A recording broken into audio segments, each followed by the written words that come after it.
Sige, magsimula tayo sa isang ideya na malamang ay pamilyar sa iyo.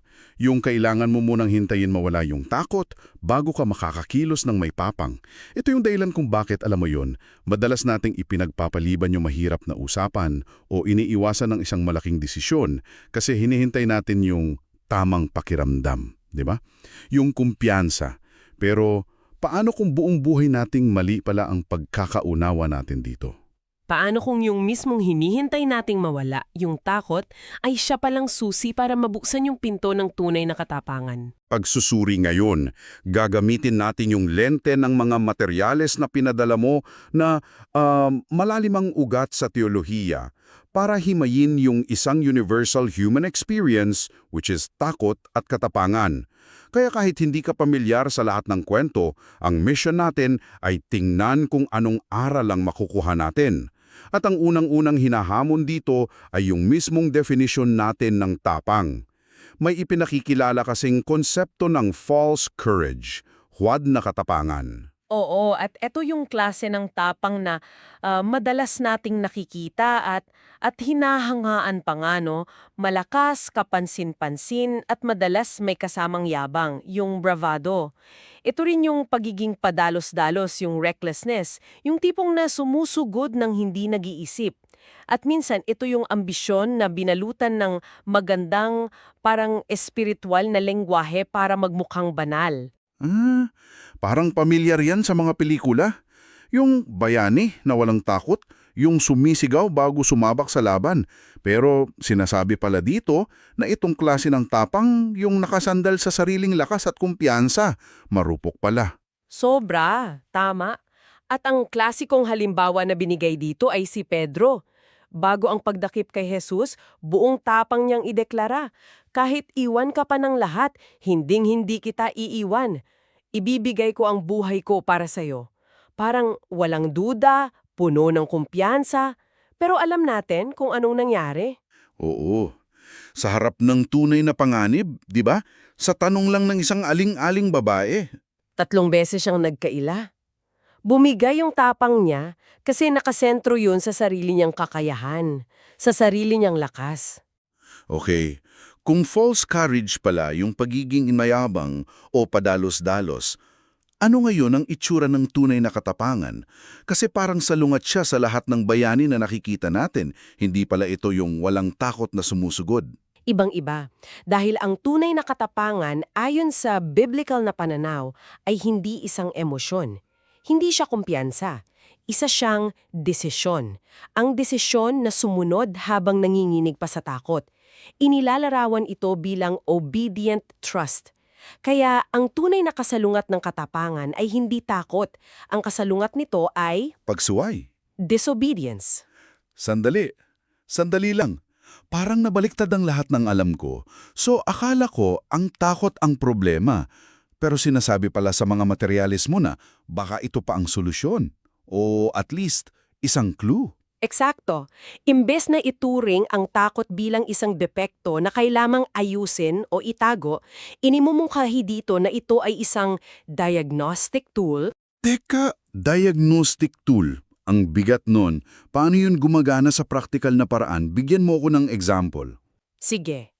Isipin mo na natatakot kang magsalita sa isang meeting sa trabaho, kahit alam mong tama yung ideya mo. Kung ituturing mong depekto yung takot, ang sasabihin mo sa sarili mo, duwag ako, kailangan kong maging mas confident. Pero kung gagamitin mo tong diagnostic tool, magtatanong ka, ano ba talaga ang kinatatakutan ko? Baka ang sagot ay natatakot akong mapahiya o kaya natatakot akong hindi magustuhan ng boss ko yung sasabihin ko. Okay. So nalalaman mo yung root cause. Anong sunod doon? Doon mo makikita kung ano yung idolo mo, yung bagay na mas pinapahalagahan mo kesa sa pagsunod sa tama. Sa example na yon, baka ang iyong idolo ay ang iyong reputasyon o yung approval ng boss mo. Inilalantad ng takot kung saan talaga nakalagak yung tiwala mo. Tinatanong kanya, ano ba ang mas mahalaga sa iyo ngayon? Ang magmukhang magaling o ang gawin ng tama? Wow.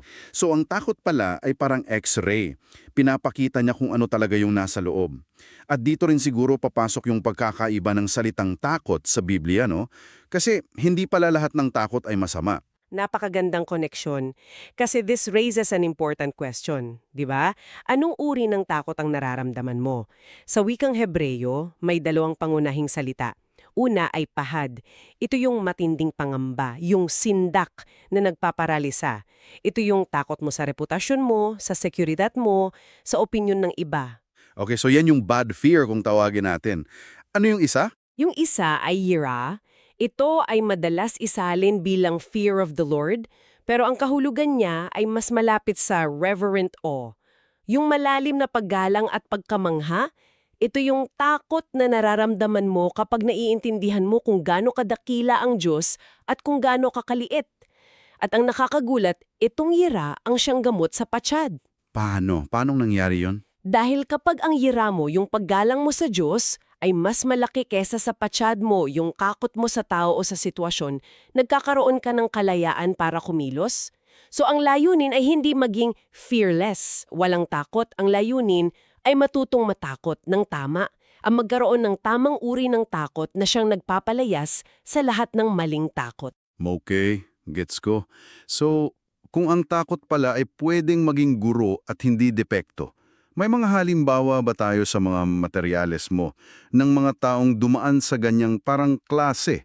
Yung parang nag-aral sa ilalim ng takot para matuto ng tiwala. Si Abraham yata yung una. Oo, at ang ganda ng pagkakalarawan sa kwento niya.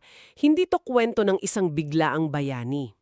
Inilarawan ito bilang isang mahabang edukasyon sa pagtitiwala.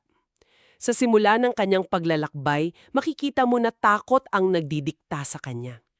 2 beses siyang nagsinungaling tungkol sa asawa niyang si Sarah na sinasabing kapatid niya ito. Bakit? Kasi natakot siyang baka patayin siya para makuha si Sarah. Yung takot sa sariling seguridad ang nagtulak sa kanya na isakripisyo ang katotohanan. Ibig sabihin, nagsimula rin siya sa pagkilos na base sa pakhad, hindi sa yira. Talaga. Pero sa paglipas ng mga dekada, sa dami ng pangako ng Diyos na natupad sa buhay niya, unti-unting lumago yung tiwala niya at ang graduation niya sa mahabang edukasyong ito ay nangyari sa bundok Moriah. Kung saan inutusan siyang ialay ang sarili niyang anak na si Isaac. Yun siguro ang pinakamatinding pagsubok na may isip ng isang magulang. Grabe! Walang duda, at ang kilos na iyon ay inilarawan bilang fear transcending obedience, isang pagsunod na dinaig ang takot. Hindi dahil sa puntong iyon ay hindi na siya natatakot. Imposible yun. Pero mas malaki na yung tiwala niya sa Diyos na kayang bumuhay ng patay kesa sa takot niyang mawala ang anak niya. Ang katapangan niya ay hindi isang biglaang emosyon. Ito ay bunga ng isang pangmatagalang proseso. Tapos nariyan din si Moises, no? Sa simula pa lang, kitang-kita na ang takot. Nang tawagin siya ng Diyos sa nagliliyab na puno, hindi siya nagsabing, "Heto ako, sugin mo ako." Ang sabi niya, "Sino ako para humarap sa paraon?" At, "Paumanhin po, ngunit hindi ako magaling magsalita." Isang malinaw na pag-amin ng kanyang kakulangan. At pansinin mo yung sagot ng Diyos. Hindi niya sinabing, "Huwag kang mag-alala, Moises, magaling ka, kaya mo yan." Hindi niya pinalakas ang kumpiyansa ni Moises sa sarili niya. Ang sagot niya ay, "Sino ba ang gumawa ng bibig ng tao? At ang pinakamahalaga, ako ang sasayo." Inilipat ng Diyos yung focus. Mula sa kahinaan ni Moises, dinala niya sa kanyang sariling kapangyarihan at presensya. Pinapakita nito na ang biblical na katapangan ay hindi nagmumula sa kung sino tayo, kundi sa kung sino ang kasama natin. Isa sa mga pinaka-relatable na halimbawa para sa akin ay si Elijah. Yung kwento niya parang roller coaster. Sa isang eksena, nasa bundok Carmel siya, hinahalon yung 450 propeta ni Baal. Tapos, boom! Apoy mula sa langit, isang dambuhalang tagumpay. Tapos, sa susunod na eksena, Tumakbo siya. Tumakbo siya para iligtas ang buhay niya dahil lang sa banta ng isang babae, si Jezebel. Tumakbo siya papuntang desierto, umupo sa ilalim ng puno, at nanalangin na sana mamatay na lang. nakakaloka, ang bilis bumaliktad. Parang andali nating husgahan, pero nakaka-relate ako dyan eh. Yung pakiramdam na pagkatapos ng isang malaking project o achievement, kung kailan ka dapat masaya at malakas, dun ka pa tinatamaan ng matinding pagod at pagdududa. Marami siguro nakakaramdam nun. At iyon mismo ang punto. Ipinapakita ng kwento niya na kahit ang pinakamatinding espiritual na tagumpay ay hindi bakuna laban sa takot. Ayon sa pinag-aaralan natin, si Elijah ay pagod pisikal, emosyonal at espiritual. Isang mahalagang paalala yan na ang mga sandali pagkatapos ng tagumpay ay maaaring mga panahon ng matinding kahinaan at ang tugon ng Diyos ay napakaganda. Hindi niya ito sinermonan, hindi niya sinabing, ano ka ba Elijah, di ba't kalalabas mo lang sa malaking panalo? Anong ginawa niya? Pinatulog niya siya, pinakain niya siya 2 beses, at pagkatapos, kinausap niya siya hindi sa malakas na hangin, lindol o apoy, kundi sa isang banyayad na bulong. Kinilala muna ng Diyos ang kanyang pagiging tao, yung kapaguran niya, bago niya siya muling binigyan ng misyon. Ang katapangan pala, nangangailangan din ng pahinga.